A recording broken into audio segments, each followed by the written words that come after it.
I represent Wisconsin. I think a lot of people don't know it, but Wisconsin has the highest percentage of manufacturing jobs in the country. Did you know that, Administrator Reagan? I did. God, man, that's my type of guy. That's great.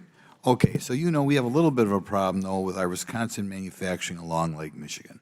Milwaukee County, the counties to the north of there, Ozaukee, Sheboygan County, and that it's ruled non-attainment because of high ozone levels.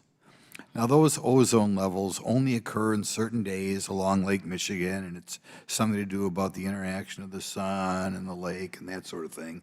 And even insofar as there's pollution on Lake Michigan, most of that pollution comes up from Chicago or even further south. So in other words, even if there are no factories in Milwaukee or the counties north of there, we might be in non-attainment. And because we're in non-attainment, it results in having to do things like having special tests on your car. Maybe if you're somebody who can't afford a new car, you're really getting harmed because you might have to spend $1,000 to get your car up to snuff when, the amount of pollution is minimal anyway.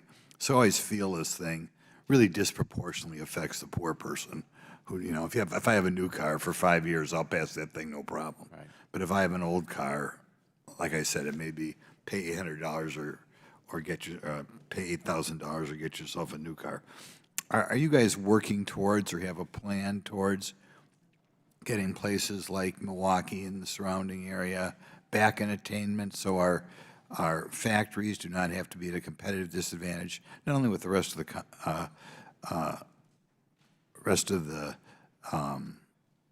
country, but the rest of the world? We do, and I'm very sympathetic to what you just laid out. I witnessed that time and time again in North Carolina.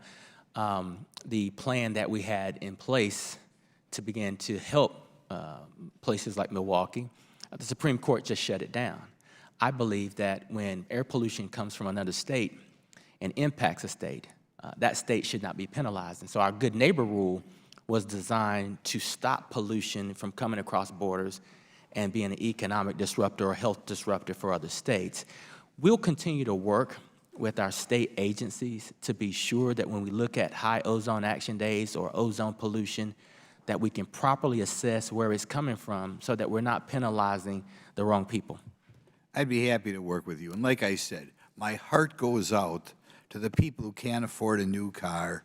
They buy a 7 or 8 year old car with 200,000 miles on it. They flunk the test, and the government comes down and nails them, and they got to pay $2,500, $3,000 bucks. So hope you do something about that.